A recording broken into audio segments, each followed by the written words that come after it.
Welcome back, Island Hoppers. Today we're coming to you from Thailand, where we're going to show you the 50 best places for you to visit and explore. We're going to do some island hopping, check out some of the amazing temples, go to the north of Thailand, go to Bangkok, and the south. First up, we're here at Koh Tao, one of the most beautiful islands I have ever been to in the world. I think this one is extremely underrated here in the Gulf of Thailand. The only way to get here is by boat. There is no airport. While here, expect to do plenty of diving, circle island tours, and relaxing on the beach. I could easily spend a week to 10 days here, but because it's your first time, I would suggest doing 3 to 4 days your first go. Accommodation on the island starts at around $50 a night and goes all the way up to around $120. Now here we are at the Reclining Buddha, also known as the Sleeping Buddha, Wat Pho, here in Bangkok. It is gold plated and measures 151 feet long and 50 meters tall, making it the largest reclining Buddha statue in all of Thailand. The temple is open from 8 a.m. to 5 p.m. and the entrance price is around 200 baht. That comes out to around 5 US. As you can see, the feet are very interesting as well, so this is really an artistic masterpiece. Now we're headed to Buddha Mountain. This one is located in Pattaya City, which is in Chonburi. There is no entrance fee, so that's really good. Also, as we continue to go around Thailand here, I would like to let you know there are timestamps below in the description so you can bounce around from location to location. Next up is Bangla Road, located in Pattaya Beach on the island of Phuket. This is an incredibly vibrant place for nightlife. I would not recommend bringing kids here as it is a bit of a hectic party zone. In the daytime, it's just a regular road, but at night, this place lights up and becomes absolute mayhem and pandemonium on the street. I have always said this has got to be the biggest party on planet Earth every single night. There is a lot of shows that take place down here, as well as a night market and other activities, so keep that in mind when you're walking around. We will be highlighting the island of Phuket a few times in this video, so this is not going to be the only attraction on that island. Alright, now from Phuket in the south, we're going to head to the north. This here is the Chiang Mai Old City. While in the old walled city, you can visit the Phi Gate, Wat Phra Singh. They also have Wat Chetty Leng and several other temples inside here. I personally really enjoyed going to the weekend night market, trying out the variety of foods, and seeing what kind of souvenirs and Thai goods I could pick up while here. Chiang Mai is one of the most historical places in all of Thailand, formerly known as Siam. Now we're going to go up north a bit to the White Temple. This here is in Chiang Mai, an old Buddhist temple. The main reason this is so popular is because of that beautiful color white that it has. It uses mirrors in its design, and people like to take pictures here because it's so exotic and unique. You're not going to see many temples like this anywhere in the world. The temple's open from 8 a.m. to 5 p.m. and costs 50 baht per person. For foreigners, that's around $1.50. And just down the road, staying in Chiang Mai, here we are at the Blue Temple, which is equally as exotic and unique. There is no entrance fee for this one, and it's open from 7 a.m. to 8 p.m. The temple's color blue actually represents the heavenly heavens of Buddhism. When you visit these Buddhist temples, you should cover your shoulders and your knees just as a matter of respect. So some people like to bring a scarf with them when visiting temples across Asia, especially the Buddhist ones, or a sarong. Now we're headed to Khao Sok Road, which is a place you could pick up a sarong or a scarf here in Thailand. But really, Khao Sok Road is known as a backpacker's dream come true because just like Bangla Road in Phuket, Khao Sok Road is absolutely ruckus on a Friday or Saturday night, but pretty much every night this place gets going and you just walk around the streets here. We're obviously walking around in the daytime, but you come here at night, oh my goodness, this place is rocking.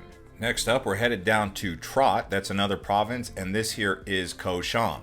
Now, Koh Chang is considered one of the best kept secrets in Thailand in terms of the islands.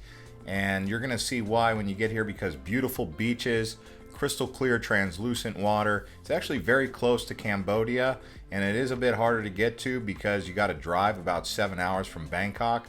But wow, what a place. When you go to Koh Chang here, don't expect a party scene though. Now we're headed to the next island right next to Koh Chang. This here is Koh Kood, and it's also in the province of Trot in the Gulf of Thailand, nearby Cambodia. So between these two islands, you can easily do them both. But again, don't expect much partying. Most people come here for the nature, the beautiful beaches, the seclusion, and the relaxation. If you didn't want to drive from Bangkok, they do have an airport nearby here called Trot, TDX. You can look it up. And from Trot, we're headed back to Bangkok. This here is the Grand Palace. This is considered the premier palace experience you're going to get anywhere in Thailand. The entrance fee is 500 baht. That comes out to around $15. It's quite expensive by Thailand standards, but it is worth it if you haven't been here. There's also a very strict dress code that you must abide by. Men must wear long pants or a sarong or something to cover up the legs, and the same goes for the ladies, so be sure to cover up when you come here. Now we're headed to the Sanctuary of Truth. This is in Pattaya Beach. This is a wooden temple. It's absolutely amazing. They're still working on it. Construction began in 1981 and it's not expected to be completed until 2025, so it should be coming soon, but still under construction. Because of that, you still have to wear a hard hat when going inside here. The temple incorporates a mix between Ayutthaya Kingdom, Buddhist, and Hindu beliefs. Now, along with temples, Thailand is also known for mega malls. Now, there are a few, but one that stands out to me is going to be Siam Paragon, right here along Sukhumvit Road in Bangkok. There are a few other malls nearby, like Icon Siam, Central World, Central Westgate. So Thailand, in my opinion, really stands out with its malls. It's very hot and humid, and people like to go indoors to the malls. Now we're here in Koh Panyee. This is the full moon party island. It happens once a month on the full moon. You go down here and you will see absolute pandemonium, chaos for parties. Lots of people come down here and just rock and roll. This is down on Wat Arun Beach. It faces right out towards the east part of Thailand in the Gulf. So really a beautiful place, smacked right in between Koh Samui and Koh Tao. The entrance fee is around 100 to 200 Thai baht. Now here we are at Pattaya Beach. Pattaya Beach is known as a party place with nice hotels. They also have some island hopping you can do, like going out to Koh Larn Island. Actually, Pattaya Beach is one of the most visited cities in the world alongside Bangkok, so that tells you. Now here we are at the heart of Bangkok. This is Sukhumvit Road. You can walk Sukhumvit Road probably from around Soi 30 all the way to Soi 4. It's loaded with rooftop bars and 5-star hotels. Now we're headed to the most popular temple along the Chao Phraya River. This here is Wat Arun. There is a dress code here, but please dress appropriately. You could see it is an intricate temple and situated right on the river, so you can take a riverboat to get here. I would say this is probably going to be the #1 temple you should add to your list while visiting Bangkok. Now, while in Bangkok, I highly recommend getting a rabbit card and using the Sky Train to get around Bangkok. This is one of the most effective metro systems in the world, but it's also a lot easier to get around Bangkok on a SkyTrain than it is to take a taxi or a car. Riding this thing up and down Sukhumvit from malls to the rooftop bars probably will cost you no more than $10 a day, and that's if you spend the whole day traveling around Sukhumvit and exploring, because it's very affordable. Now let's talk about night markets. This here is the Chiang Mai night market. It's one of the most popular night markets you'll find around Thailand, but they also have them in Koh Samui, in places like Fisherman's Village. They have them in Phuket and Old Town. So night markets all across Thailand, something you should do. Just look them up wherever city you're in. This one here, Chiang Mai night market, really amazing one. It's a great way to get in touch with the culture, but also trying exotic street foods. That's one of my favorite parts of this. Of course, buying some souvenirs is cool too. Now we're headed over to the ancient city of Ayutthaya. This is about an hour and a half to 2 hours north of Bangkok. This is one of the old capitals of Siam, but it was the Ayutthaya Empire. There was a few different empires that you may want to learn about in Thailand, including the Sukhothai Empire. So just going here and walking around, it's like Thailand's Siam Reap or Angkor Wat. It's open Wednesday to Sunday from 9 a.m. to 4 p.m. and it's free. All right, now what we're gonna do is show you around a floating market. This one here is Damwon Sadak. There are several different floating markets across Thailand.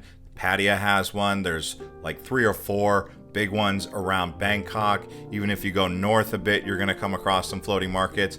It's a place where you go around in a boat and you buy things, everything from food to souvenirs or art, collectibles. All of that can be done right here on a floating boat in a market. There is typically an entrance fee for one of these floating markets, and you're basically paying for the boat. Speaking of boats, we're gonna head down to Khao Sok. This here is just north of Phuket. It's a man-made reservoir in these limestone cliffs and canyons. It is a lake. Remember that it's inland on the peninsula, and there's lots to see and do here. It's very scenic. When you're flying into Phuket, if you look out the window, you'll see it. But this here area is known as Khao Sok National Park. Do not expect any party activity here. It is a nature lover's paradise. Now here we are headed out to the Gulf of Thailand. Again, this is Koh Samui, which is one of the most popular tourist destinations. You have Koh Panyee, Koh Tao, Koh Samui, all side by side, and you have to get there by ferry. Although Koh Samui actually has an airport that you can arrive at, but some of the most famous places here are going to be Cha Wang Beach, Grandmother and Grandfather Rock, and La Mai Beach. Now here we are at Koh Lipe. This is the furthest south tourist destination on the list, right next to Malaysia, nearby Langkawi. You can easily get a ferry boat to go to Langkawi, which is Malaysia's best island, I would say.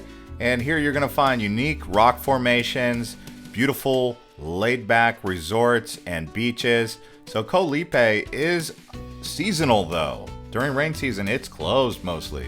Rain season in Thailand begins around June and extends all the way until November, December. I would say plan for 3 days in Koh Lipe, but it's definitely not a party island, and I say that because some of you are here for the parties, I know. Also, if you guys are enjoying this video so far, please consider giving it a like and subscribing to this channel as we continue to show you around Thailand. Let's keep going. This here is the Similan Islands. It is a protected marine sanctuary just off the coast of Phuket, or really Phang Nga. So right here in the Andaman Sea, off to the west of Thailand. Really a beautiful place. You can see the water is pristine, and it takes about 2 hours to get here by boat. If you love diving, this one along with Koh Tao are probably the two best places for you to go and do some of that diving stuff. Now here we are in Khao Yai. This is probably the best national park in all of Thailand if you love hiking, biking trails, waterfalls, and viewing wildlife, because you're gonna see everything from big cats to elephants. Safaris are popular here. So this place, probably the best national park. For those of you really looking to see some wildlife, monkeys, birds, you name it, that's right here at Khao Yai. Now we're here at Phi Phi Island Viewpoint. This is a popular scenic viewpoint that you'll see in magazines and pictures, and it's right there on the big island of Koh Phi Phi Islands. This is Koh Phi Phi Dawn. You can get hotels and bungalows right there on the beach. Lots of seclusion out here in the Andaman Sea. Really a cool place to be. Now we're headed to Maya Bay, where they filmed the movie The Beach. This is probably the most popular beach in all of Thailand, known around the world. It's become increasingly more difficult to get here as over-tourism has really affected this place. They don't even let you drive boat inside of Maya Bay anymore because they're trying to restore the reef. So you will need a tour to get out here. You can either get a private boat tour, which will cost you around 1,500 Thai baht to go out of Koh Phi Phi Dawn, Tonsai Beach area, or you can go on a group tour, which will be around 1,000 baht. Here we are now on the island of Phuket. This is the Big Buddha. If you go up here, you will see it is still under construction, but for the most part, it is done. Underneath the Buddha is an area where you can talk with monks. It's also probably got some of the best views of Phuket. Now here we are at Erawan National Park, known for waterfalls and nature. There are 7 tiers to this waterfall. It's about 3.5 hours away from Bangkok, nearby Myanmar's border. Now here we are at a cabaret show. This is a very unique activity for people. It might not be for everybody, but they have these cabaret shows in Pattaya, Bangkok, also in Phuket. This one here is called Simon Cabaret. The ticket price is around 22 US. Now here we are at the train market nearby Bangkok. It happens around 6 p.m. when the train comes rolling through here. They pick up everything in the market, and it's a tight squeeze going through here. It's also nearby the Damwon Saw Deck floating market, so you may consider doing both activities in the same day. So you do the floating market and then the train market right after, and then you head back to Bangkok. It is totally free to walk around the market and watch the train. Now here we are at Phra Nakhon Cave. This is nearby Hua Hin in the mid area of the peninsula, just as it starts to go south. The interesting thing about Phra Nakhon Cave, it's one of the biggest temple caves in the world. So it's a bit of a hike, I found, and it's an adventure getting out here because you have to take a boat to get to the beach where you begin the hike. But like I said, it might not be a hike for everyone. It's a bit difficult.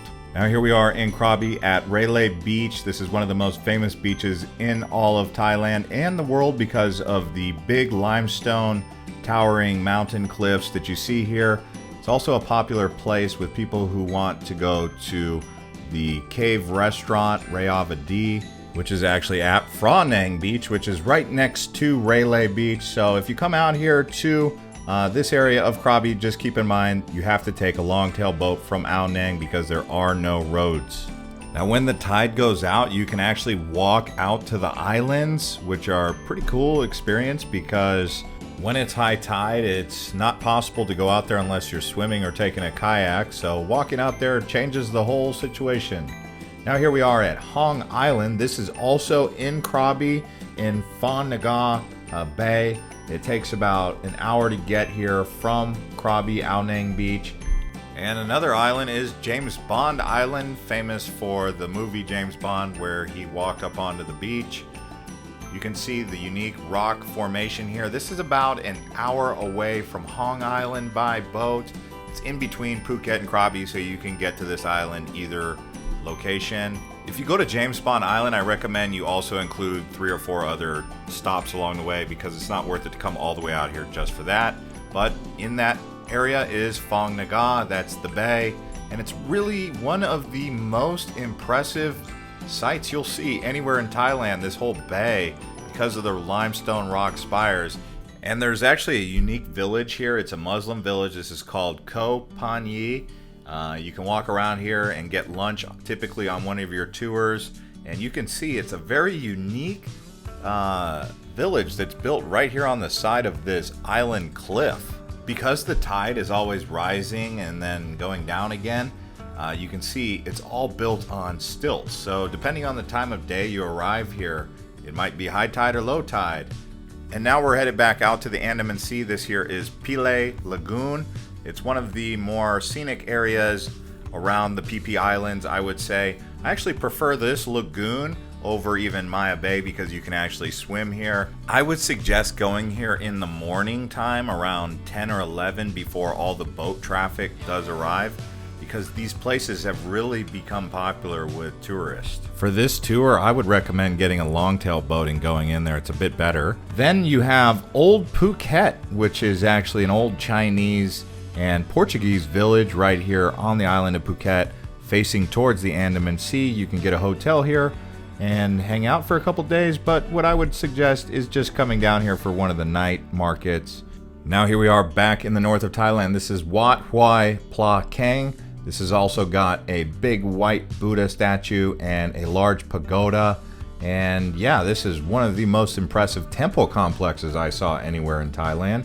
It's right here in the north, nearby the Golden Triangle, which is near Laos and Myanmar. So really a popular area up here. Golden Triangle, add that to the list. And from the Golden Triangle in the north, we're headed back down south. This here is Koh Lanta.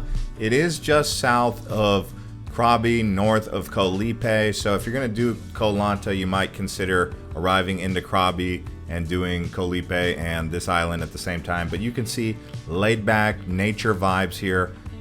I would say super laid back. So for those of you looking for more peace and quiet, come to Koh Lanta. As you can see, there's like 15 islands in Thailand that are world class. We can make a full video on the islands in Thailand if you guys want. Let us know in the comments what you guys want to see from us. But now let's talk about elephant sanctuaries. So I've been to elephant sanctuaries in Chiang Mai, Chiang Mai. I've been to elephant sanctuaries in Pattaya Beach, around Phuket, of course, Krabi.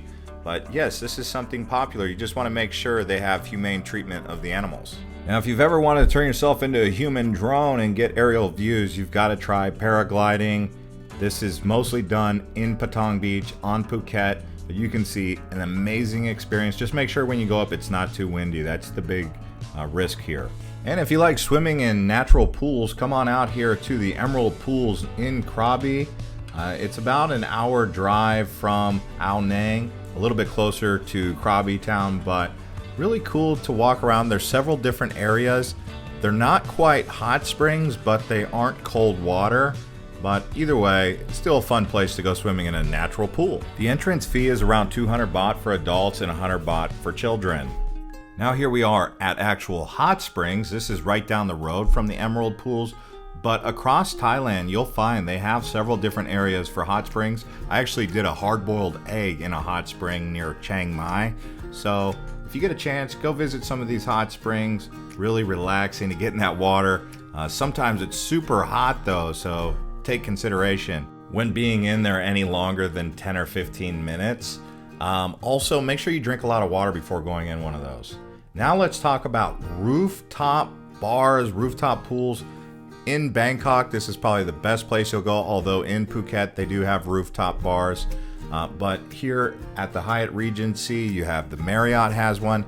But if you go online, do a Google search, there's at least 25 different rooftop bars you'll want to explore in Bangkok. I recommend the open air rooftop bars. Now you have the train over River Kwai. It also has a unique nickname I'm not going to say here, but it's a dangerous train ride, they say. But yeah, train over River Kwai. People take pictures and like to do this for a lot of different reasons, but this is in the northwestern part of Thailand nearby Myanmar. What do you guys say we keep showing you around Thailand? Here we are at Chedi Phak Di Prakat. This is a unique temple right here south of Hua Hin. You can actually come out here and explore. If you're on your way down south, you can stop along the side of the road and go up to the mountain top here. But this is number 50 on the list. If any of these areas caught your attention, we will put links to more in-depth travel guides in the description below, so I would recommend you watching those. Also, you can click a link here at the end for the Bangkok things to do or Phuket things to do. We'll see you guys on the next one.